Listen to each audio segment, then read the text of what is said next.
지금 유력한 논거로 등장한 게 삼성동 사저. 박근혜 대통령의 삼성동 집을 구입할 때 최순실의 어머니, 최순실 어머니가 임순희 씨가 계약도 하고 돈도 내고 다 했다고 그러니까 그러면 그게 박근혜 대통령 재산 등록할 때도 다 자기 재산으로 등록이 돼 있었잖아요. 그런데 그 자금 출처가 도대체 어떻게 된 건지에 대해서 이제 박근혜 대통령 쪽에서 피고인으로서 소명을 또 해야 될 거예요. 이런 걸 이제 다 증명해가지고 경제 공동체가 아니란 걸 밝히게 되면 뇌물죄가 한 축이 허물어지겠죠. 근데 이게 밝혀야 될 쪽은요. 박근혜 전 대통령 쪽이 아니라 검찰이에요. 검찰이 경제 공동체임을 입증을 해야 된다. 그렇죠. 말이에요. 여러 가지 제가 보기로는 이거 어렵다고 봐요. 그러니까 여러 가지 검찰이 필요한 증거들을 찾고 있었던 것 같은데 또 다른 예를 보면 박근혜 대통령이 대통령으로 4년 재임을 했어요. 그동안에 받은 봉급이 다 한 푼도 안 쓰고 모으면 10억 원 좀 안 돼요. 근데 예금 증가액을 보니까 거의 그대로 다 예금이 됐는데 그러면 대통령 재임 4년 동안 옷값이며 머리 올린 값이며 피부과 진료며 이런 것들은 다 누가 돈 댔냐. 이렇게 되니까 그동안에 박근혜 대통령이 자연인으로서 정치인으로서 대통령으로서의 지출 기록들을 검찰이 최대한 들여다본 것 같아요.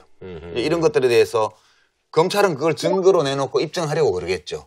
그러면 그거를 박근혜 대통령 쪽에서 적절히 탄핵하는 증거를 내지 못하면 재판부에서 볼 때는 진짜 그런 것 같네. 이렇게 될 가능성이 있죠. 근데 그건 대통령일 때는 부속실 예산이 잡혀가 있지 않습니까? 근데 이 대통령에 대한 미용비라든가 의상비라든가 이런 걸 지출하도록 과연 이제 그러면 지출이 그렇게 되는지를 또 봐야겠죠. 그걸 봐야 되겠죠. 그게 그러려면 이제 대통령실의 특수활동비를 포함해가지고 영수증을 안 남기는 자금 지출 내역을 또 조사를 해야 돼요. 그게 1년에 한 20억 정도 되는 것으로 제가 알고 있거든요. 그 입출금 내역을 이명박 정부 때 노무현 대통령 때 정상문 총무비서관이 지출한 내역을 다 털어봤거든요, 검찰이. 그건 이미 전례가 있어요. 네네네. 그래서 정상문 비서관이 구속이 됐죠. 정상문 비서관이 노무현 대통령 퇴임한 이후에 전직 대통령 활동비가 필요할 텐데 이래서 조금씩 빼가지고 차명계좌에다 넣어놨단 말이에요. 근데 그거를 다 털어내서 지출 일자, 현금 인출 일자하고 그다음에 지인들의 계좌에 입금된 날짜로 다 맞춰가고 검사들이 그걸 다 찾아냈다고요. 그러니까 현미경 들고 덤비면 거의 다 밝혀낼 수 있어요. 검찰이 하면.